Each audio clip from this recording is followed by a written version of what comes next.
Hello friends, मैं आशीष स्वागत करता हूं आपके अपने यूट्यूब चैनल पर।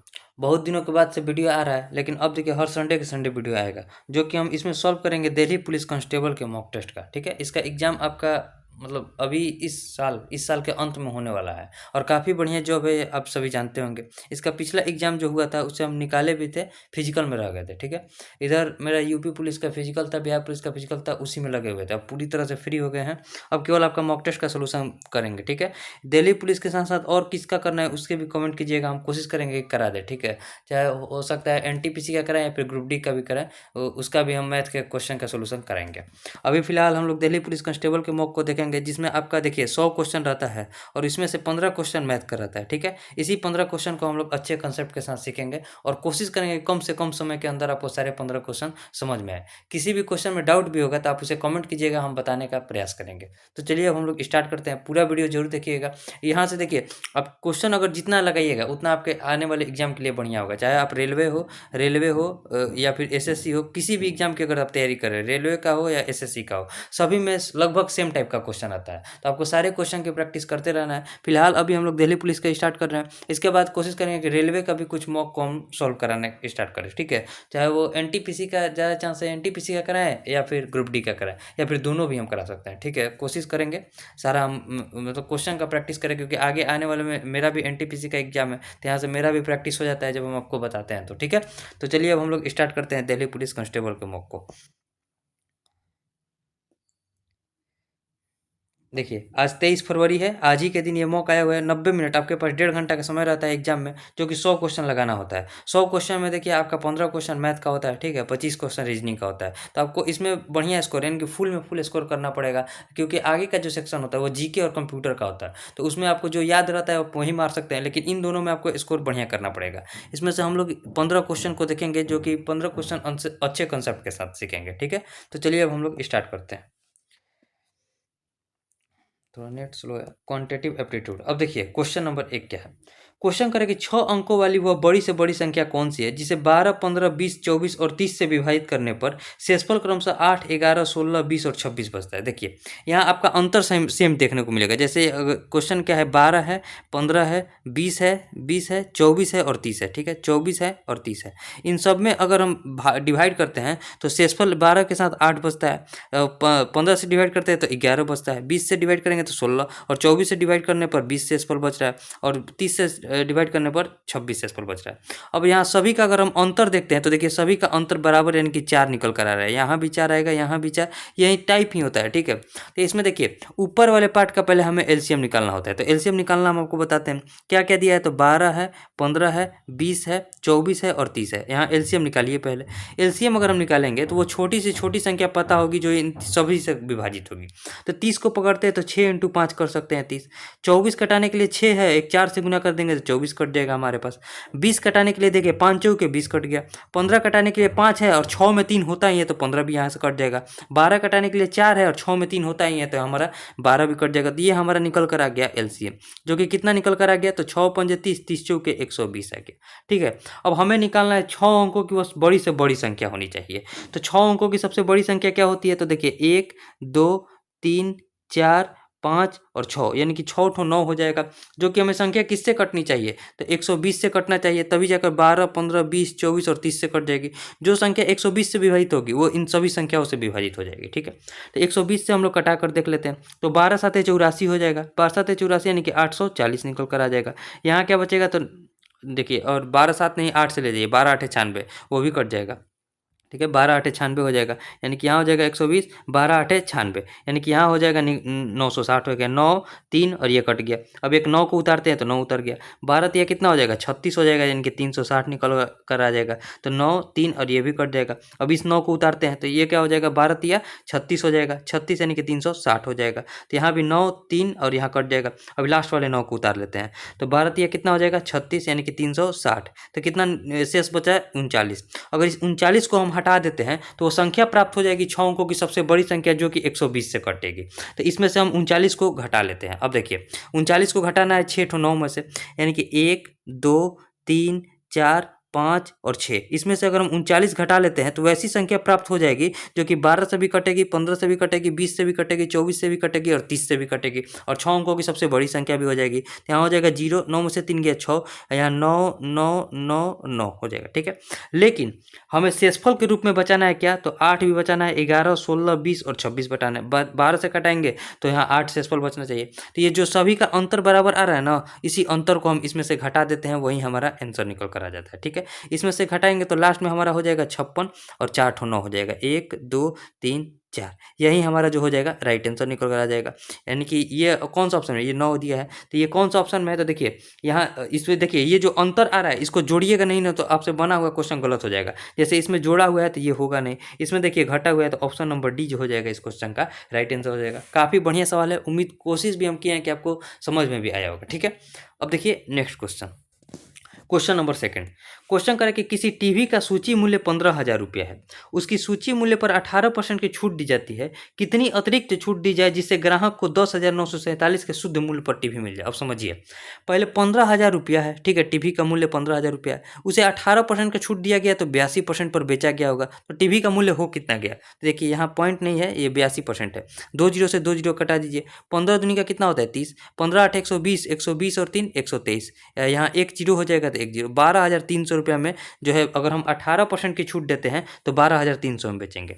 लेकिन टीवी को बेचा कितना में जा रहा है, तो 10,947 रुपया में, यानी कि एक और छूट दिया जा रहा है। कितना का, तो इन दोनों का अंतर देख लिए, 10 में से 7 गया 3, यहाँ 9, 9 में से 4 गया 5 और यहाँ 12, 12 में से 9 गया 3 और 11 में से 10 गया 1, 1,353 रुपया का और छूट दिया जा रहा है। अब किस पर दिया जा रहा है, तो इस वाले मूल्य पर, यानी कि 12,300 पर और एक छूट दिया जा रहा है। और परसेंटेज निकालना है तो 100 से गुना कर दीजिए, ये 0 से 0 कट जाएगा, ये देखिए कटेगा ही कटेगा, 123 से कम 123, 12 3 123 से कम 123, यानी कि 11% का एक और जो है छूट दिया जा रहा है। पहले तो देखिए 18% का छूट दिया गया, फिर 11% का छूट दिया जा रहा है, तब जाकर 10,947 रुपये में हम टीवी को बेच पा रहे हैं। ठीक है, तो 11% यानी कि ऑप्शन नंबर ए जो हो जाएगा इस क्वेश्चन का राइट आंसर हो जाएगा। ठीक है, अब देखिए next question, question number third. Question number third में इससे तो आपको सॉल्व करना है, इसमें तो बोर्ड मास के नियम से आपको सॉल्व करना पड़ेगा। देखिए सॉल्व कीजिए, इसमें भी थोड़ा हम दिमाग लगाते हैं। अगर इसको हम सॉल्व करते हैं तो 1/8 है, तो पहले 1/8 वाले पार्ट को लिख लेंगे। ठीक है, फिर प्लस का पहले इसको सॉल्व कीजिए, इस वाले पार्ट को अगर हम सॉल्व करते हैं तो क्या लिखा है, 36/45। ठीक है, 36/45 है। पहले यहाँ समझिए, पूरा आप अच्छे से समझिए, 1/8 दिया है तो 1/8 को आप लिख लीजिए, फिर प्लस का मझला ब्रैकेट में क्या है, तो 1/6 है और गुना में इसको तोड़िए तो क्या लिखेंगे 36/45, भागा को गुना में चेंज करेंगे तो क्या लिखेंगे 25/24 हो जाएगा। ठीक है, अब इस वाले पार्ट को पहले सॉल्व कर लीजिए, सॉल्व करेंगे तो देखिए 6 6 का 36 हो जाएगा और 6 चौक के 24 हो जाएगा। ठीक है, 5 से इसको कटेंगे तो 9 और 5 से इसको कटेंगे तो 5 हो जाएगा, यानी कि ये पूरा पार्ट सॉल्व करने पर पता चल रहा है हमें, तो यहाँ बचेगा 1/8 और प्लस का यहाँ बचेगा 5/36, यहीं बचेगा, तो ये हम लिख लिए। ठीक है, अब माइनस में ये पार्ट है तो इस वाले पार्ट को आप सॉल्व करेंगे तो देखिए इसको सॉल्व कीजिए, अगर ये वाला पार्ट को हम सॉल्व करते हैं, यहाँ लिखते हैं, ये वाला पार्ट को यहाँ लिखते हैं तो क्या लिखेंगे, तो 12/21, तो 12/21 लिख लिए, गुना में 14/15 है तो 14/15 लिख लेंगे, इस वाले पार्ट को हम सॉल्व करें। ठीक है, भागा को गुना में चेंज किए और उसको पलट देंगे तो क्या हो जाएगा 45/24 हो जाएगा, 45/24। ठीक है, पहले इस वाले पार्ट को सॉल्व कर लीजिए, तो देखिए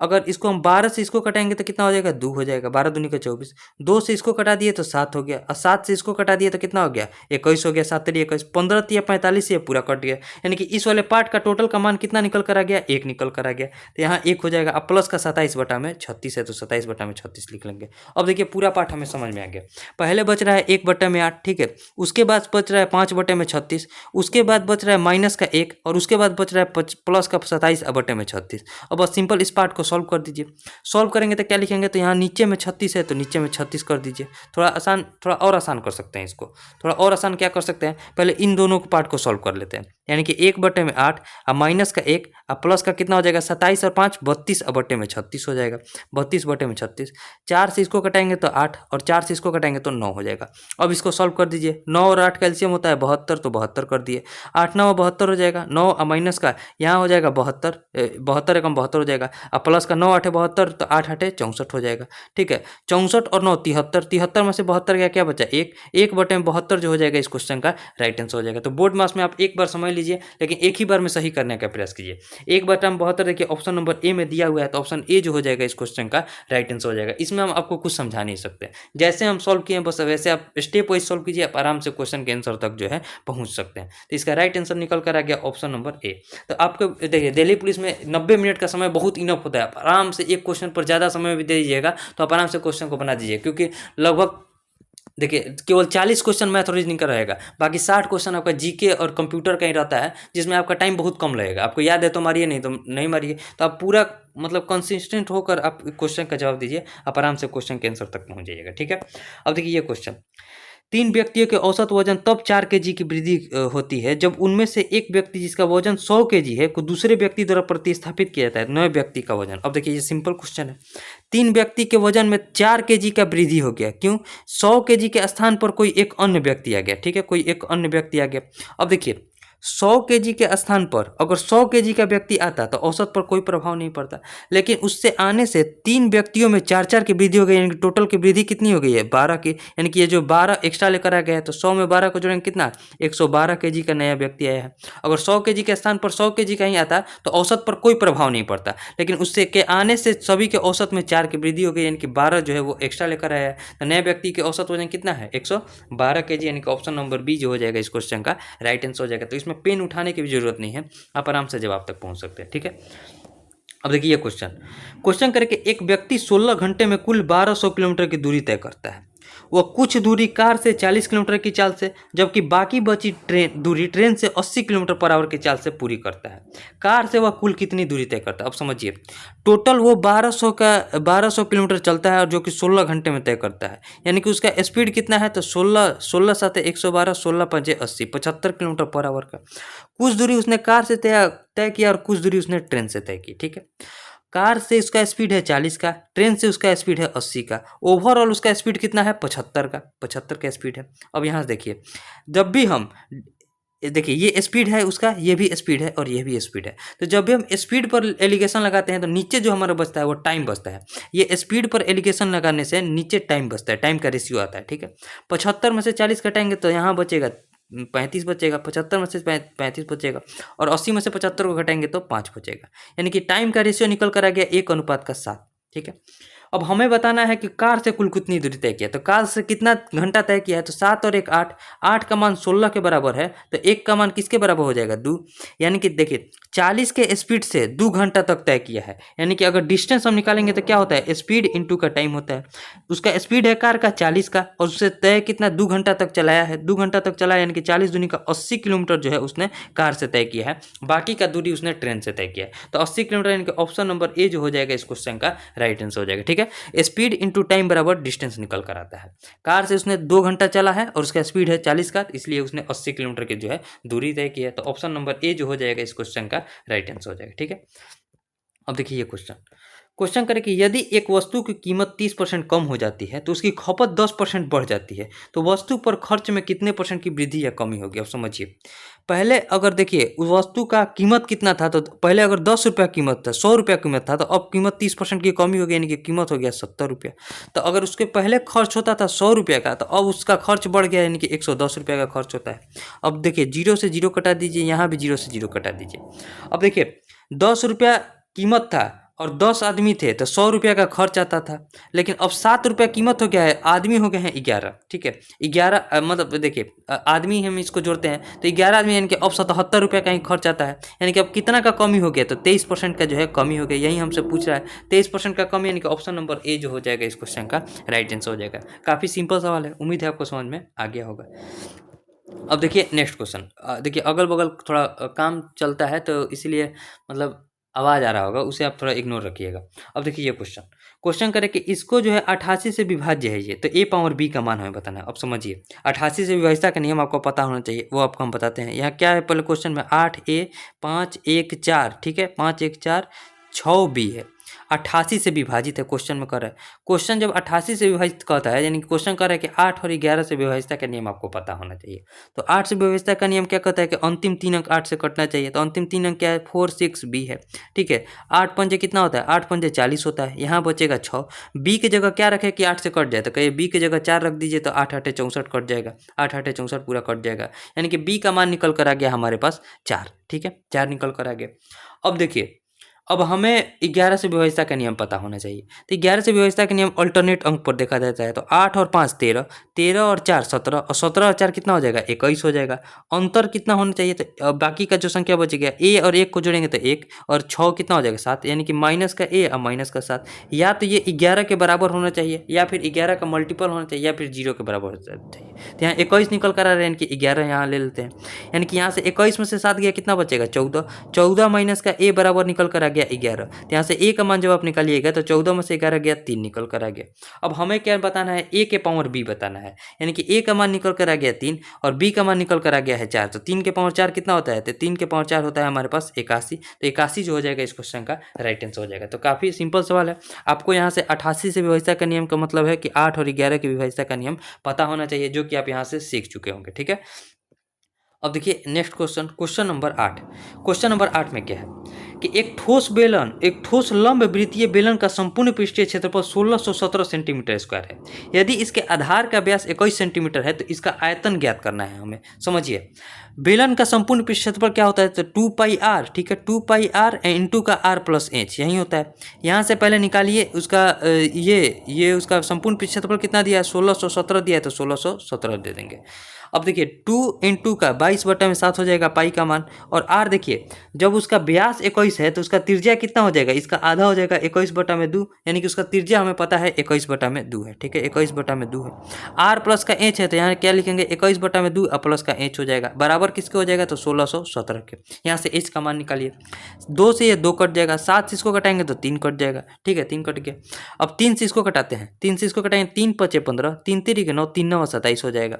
11 से इसको कटाएंगे तो 2, और 11 से इसको कटाएंगे तो 11 चौक 44, 11 9 99 हो जाएगा, यानी कि यहाँ बचेगा 21/2, ठीक है, अब प्लस का एच बराबर किसके हो जाएगा, तो यहाँ केवल 49 है, और ये देखिए जो 2 आ रहा है ये नीचे में आ जाएगा, तो यानी कि यहाँ से एच का मान जो निकल कर आ जाएगा 49 और माइनस का 21, सॉरी 49/2, 49 और माइनस का 21/2 हो जाएगा, यानी कि 9 में से 8 गया, 9 में से 1 गया 8, 4 में से 2 गया 2, 28/2, यानी कि निकल कर आ गया एच का मान 14। अब हमें क्या बताना है, हमें उसका आयतन बताना है। तो आयतन का फॉर्मूला आपको याद होना चाहिए। उसका आयतन का फॉर्मूला क्या होता है, पाई आर स्क्वायर एच होता है बेलन के आयतन का फॉर्मूला। तो पाई की जगह क्या लिखेंगे, तो 22/7 है तो 22/7 लिख दीजिए। आर का स्क्वायर यानी कि 21/2, आर का मान कितना निकल कर आएगा है 21/2, यानी कि क्या करेंगे 21/2 और गुना का 21/2 हो जाएगा, ठीक है। और एच की जगह क्या लिखेंगे, तो एच का मान 14 निकल कर आ गया है तो 14 रख देंगे। 7 दूनी का कितना हो जाएगा, 14 कट गया, 2 से इसको कटेंगे तो कितना हो जाएगा 11, 441 में हमें 11 से गुना करना है। अब 11 से गुना करने का नियम आपको बताते हैं। 21 का स्क्वायर 441 होता है ना, 441 और गुना का 11 कीजिए। पहले इकाई अंक को लिख लेंगे 11 से गुना करने के लिए, फिर अगले के साथ जोड़ेंगे, 4 और 1 5 हो जाएगा, और फिर यहाँ हो जाएगा 4 और 4 8, और यहाँ हो जाएगा 4, यानी कि 4851 जो हो जाएगा इस क्वेश्चन का राइट आंसर हो जाएगा। 4851 को हम लोग देख लेते हैं। 4851 ऑप्शन नंबर सी जो हो जाएगा इस क्वेश्चन का राइट आंसर हो जाएगा। तो इसमें कुछ करना नहीं है, केवल आपको फॉर्मूला याद होना चाहिए, ठीक है। अब देखिए नेक्स्ट क्वेश्चन, देखिए क्वेश्चन क्या है कि संख्या ये जो है इसका मध्य अनुपाती निकालना है। तो मध्य अनुपाती निकालने का फॉर्मूला क्या होता है, रूट अंडर ए बी होता है। 0.049 है तो इसको क्या लिखेंगे 49, और बटे में जितना पॉइंट के बाद अंक है उतना जीरो हम बैठा लेते हैं, 3 0 हो जाएगा। और गुना का कितना है 9, और बटे में पॉइंट के बाद एक अंक है तो 10 कर देंगे। 49 को रूट से बाहर निकालेंगे तो 7 हो जाएगा, 9 को रूट से बाहर निकालेंगे तो 3 हो जाएगा, और 1000 नहीं है 10,000 को रूट से बाहर निकालेंगे तो 100 हो जाएगा। इसको निकालेंगे तो 7 21 यानी कि 0.21 जो हो जाएगा इस क्वेश्चन का राइट आंसर हो जाएगा। तो इसका ऑप्शन नंबर बी जो हो जाएगा क्वेश्चन का राइट आंसर हो जाएगा, ठीक है। अब देखिए नेक्स्ट सवाल, क्वेश्चन नंबर 10। क्वेश्चन करेगी कोई धनराशि साधारण ब्याज पर 4 वर्ष में स्वयं की दुगनी हो जाती है, तो उसी ब्याज दर पर वह कितने समय में 7 गुनी हो जाएगी। समझिए 4 वर्ष में दुगुनी यानी कि 1 रुपया जो हो गया कितना रुपया हो गया 2 रुपया हो गया, तो कितना रुपया बढ़ा ब्याज के रूप में 1 रुपया। 1 रुपया बढ़ने में उसे टाइम लग रहा है 4 साल का, ठीक है। तो कितना वर्ष में वो 7 गुनी हो जाएगी, यानी कि 1 रुपया जो हो जाएगा कितना 7 गुना हो जाएगा। तो कितना रुपया बढ़ना चाहिए 6 रुपया बढ़ना चाहिए। 1 रुपया बढ़ने में जब 4 वर्ष लग रहा है तो 6 रुपये बढ़ने में कितना लगेगा, तो 4 6 का 24 वर्ष लगेगा। तो 24 वर्ष जो हो जाएगा इस क्वेश्चन का राइट आंसर हो जाएगा, जो कि ऑप्शन नंबर ए में दिया हुआ है। ठीक है, काफ़ी बढ़िया सवाल है, उम्मीद है आपको समझ में आ गया होगा। अब देखिए ये क्वेश्चन, ये भी एलिगेशन पर बनेगा। क्वेश्चन करें कि 60 रुपये प्रति केजी के चावल को 42 रुपये प्रति केजी चावल के साथ किस अनुपात में मिलाया जाना चाहिए जिससे दोनों के मिश्रण को 56 रुपये प्रति केजी बेचने पर 12% का लाभ हो। समझिए 56 रुपये में बेच रहे हैं तो 12% का लाभ हो, यानी कि ये 112% का वैल्यू है, यानी कि 100% निकाल दीजिए। 56 दूनी का 112, 2 दूनी का 50, यानी कि देखिए कभी भी हम एलिगेशन लगाते हैं तो अगर हम सीपी लेते हैं तो ये बीच वाला भी सीपी ही होना चाहिए, न कि एसपी। ये बेचने वाला दिया था तो यहाँ से हम सीपी निकालिए जो कि 50 निकल कर आ गया। अब देखिए समझिए 60 रुपये प्रति केजी एक चावल को मिला रहे हैं, 42 रुपये प्रति केजी दूसरे चावल को मिला रहे हैं, और दोनों को मिलाकर बना कितना दे रहे हैं, तो 50 रुपये प्रति केजी का बना दे रहे हैं, क्योंकि 56 रुपये में तो बेच रहे हैं ना, उसका क्रयमूल्य कितना आ रहा है, तो 50 रुपये। 60 में से 50 गया 10, और 50 में से 42 गया 8, 2 से इसको कटेंगे तो 4, और 2 से इसको कटेंगे तो 5, 4:5 के अनुपात में मिलाना पड़ेगा, जो कि ऑप्शन नंबर सी में दिया हुआ है। ठीक है, काफ़ी बढ़िया सवाल है, उम्मीद है आपको समझ में आ गया होगा। अब देखिए next question, question number 12। Question number 12 देखिए आ नहीं रहा है, थोड़ा नेट स्लो है। ठीक है, यहाँ देखिए क्वेश्चन नंबर 12 आ जा, नहीं आ पा रहा है, हाँ आ गया। तो ये क्वेश्चन कर रहा है कि ए किसी काम को 5 दिनों में पूरा कर सकता है, बी उसी काम को 10 दिनों में पूरा कर सकता है। ए से प्रारंभ करके यदि ए और बी बारी बारी से एकांतर रूप से काम करते हैं तो वो उस काम को कितने दिन में पूरा करेंगे। अब समझिए ए किसी काम को पूरा कर रहा है 5 दिन में, बी उस काम को पूरा कर रहा है 10 दिन में। अगर यहाँ से टोटल वर्क देखा जाए तो इन दोनों का एलसीएम कितना हो जाएगा, 10, 5 दूनी का 10 और 10 से कम 10, ये उनका आ गया हमारे पास एफिशिएंसी। ठीक है, ए कार्य प्रारंभ करता है, यानी कि एक दिन अगर ए काम करेगा तो काम कितना होगा, 2 काम हो जाएगा। अगले दिन फिर बी आएगा तो वो भी एक दिन काम करेगा तो काम करेगा कितना, 1, यानी कि टोटल देखा जाए तो 2 दिन में काम हुआ कितना, 3 काम हुआ। हमें 10 काम करना है तो इसका जस्ट छोटा वाला पार्ट तक जाएंगे, यानी कि 3 बार 7 काम करेंगे तो यहाँ भी 3 से गुना करेंगे, यानी कि 6 दिन में कार्य हो गया हमारे पास 9 कार्य। अब फिर आएगा ए, देखिए 6 दिन में तो कार्य हो गया, अब काम बचा कितना है, तो 10 कार्य में से 9 कार्य हो चुका है, तो अब कार्य बचा है 1 कार्य, और उस कार्य को किस एफिशिएंसी के साथ करेगा ए, तो 2 के एफिशिएंसी से, यानी कि इतना दिन में जो है कार्य को कंप्लीट कर लिया जाएगा। 6.1/2, यानी कि ऑप्शन नंबर बी जो हो जाएगा इस क्वेश्चन का राइट आंसर हो जाएगा। ठीक है, उम्मीद है आपको समझ में आ गया होगा। ऑप्शन नंबर बी पर हम लोग क्लिक करेंगे और आगे जो है बढ़ जाएंगे। अब देखिए ये क्वेश्चन करेंगे 150 मीटर लंबी एक रेलगाड़ी 90 किलोमीटर पर आवर की चाल से चल रही है। ये रेलगाड़ी 300 मीटर लंबे प्लेटफॉर्म को कितने समय में पार करेगी। अब समझिए जब कोई रेलगाड़ी किसी प्लेटफॉर्म को या फिर किसी पुल को पार करती है तो अपनी लंबाई के साथ साथ उस प्लेटफॉर्म या पुल की लंबाई को भी पार करेगी। हमें टाइम बताना है, टाइम बराबर क्या होता है, डिस्टेंस अपॉन का स्पीड होता है। ठीक है, डिस्टेंस उसने कितना तय किया, तो 150 अपनी लंबाई को चलेगी और 300 प्लेटफॉर्म की लंबाई को चलेगी। उसका स्पीड कितना है, 90 का, किलोमीटर पर आवर को मीटर पर सेकंड में चेंज कर दीजिए। अब बस इसे सॉल्व कर दीजिए, 300 और 150 को जोड़ेंगे तो कितना हो जाएगा, 450। अब बटे में कितना हो जाएगा, तो 18 पंजे 90, 25 हो जाएगा। इसको कटाइए, कटाएंगे तो 25 से कम 25, 20 0, 25 8 200, 18 सेकंड में जो है पार कर लेगी। 18 सेकंड, यानी कि ऑप्शन नंबर डी जो हो जाएगा इस क्वेश्चन का राइट आंसर हो जाएगा। अब देखिए क्वेश्चन नंबर 14। क्वेश्चन कह रहा है कि 12 वर्ष पहले ए और बी की आयु का अनुपात 12:5 था। अब से 12 वर्ष के बाद उनकी आयु का अनुपात 18:11 हो जाएगा। उनका वर्तमान आयु के बीच अंतर बताना। समझिए ए है और बी है, ये वर्तमान आयु के बीच अंतर जो है ना, इससे कोई मतलब नहीं है। समझिए 12:5 था एक बार, ये था 12 वर्ष पूर्व था। ठीक है, और 12 वर्ष बाद, आज से 12 वर्ष बाद अगर देखा जाए तो उनका आयु का अनुपात कितना था, 18:11 था।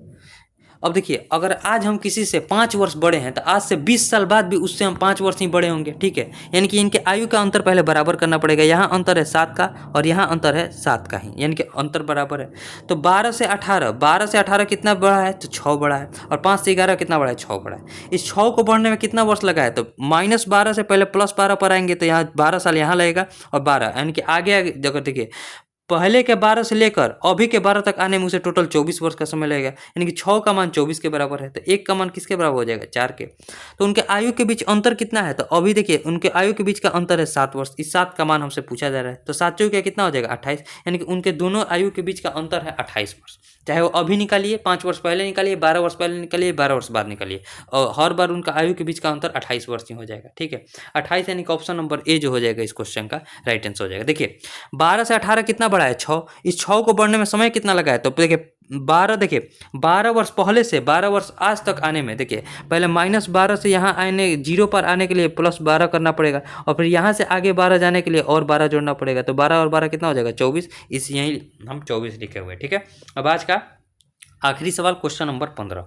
क्वेश्चन करें कि यदि कोई स्टॉल 200 रुपये में पिज्जा बेचता है तो उसे 20% का नुकसान होता है। अगर वो 10% का लाभ अर्जित करना चाहता है तो उसे किस मूल्य पर बेचना चाहिए। अब समझिए, अगर 200 रुपये में बेच रहा है तो 20% का नुकसान हो रहा है, यानी कि 80% का मान है, तो 10% का लाभ कमाने के लिए 110% पर बेच दे वो। 0 से 0 कटा दीजिए, 8 से कटाएंगे तो 25 8 200 होता है। 25 से अगर यहाँ कितना होता है 275, यानी कि 275 रुपये में अगर पिज्जा को बेचेगा तो उसे 10% का प्रॉफिट होगा। 275 यानी कि ऑप्शन नंबर सी जो हो जाएगा इस क्वेश्चन का राइट आंसर हो जाएगा। टोटल 15 क्वेश्चन देखिए बना दिए हैं, 15 क्वेश्चन ही इसमें होता ही है। अब इसे हम लोग सबमिट कर देते हैं।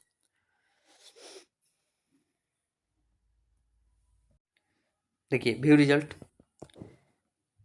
हम आपको 15 क्वेश्चन बनाए हैं, 15 का 15 करेक्ट है। अभी तक मात्र 1131 लोग इस मॉक को दिए हैं। जैसे जैसे एग्जाम नज़दीक आता है तब मॉक की संख्या बढ़ती है, लेकिन अब अपने देखिए अपना प्रैक्टिस करते रहिए। आपके आगे आने वाला जीडी का भी एग्जाम है, दिल्ली पुलिस का भी है, तो आप दोनों की तैयारी करते रहिए। एनटीपीसी का है, ग्रुप डी का है, बहुत सारा वैकेंसी है, आप सभी का तैयारी करते रहिए, ठीक है। हम कोशिश करेंगे कि रेलवे के भी कुछ मॉक को सॉल्व करें, देखेंगे एनटीपीसी या फिर ग्रुप डी में से कोई एक चूज करेंगे, ठीक है। उसी का हम लोग सोल्यूशन स्टार्ट करेंगे। अभी फिलहाल 15 क्वेश्चन में किसी भी क्वेश्चन में डाउट होगा तो उसे कमेंट कीजिएगा, हम बताने का प्रयास करेंगे। अब मिलेंगे नेक्स्ट वीडियो में, तब तक के लिए जय हिंद।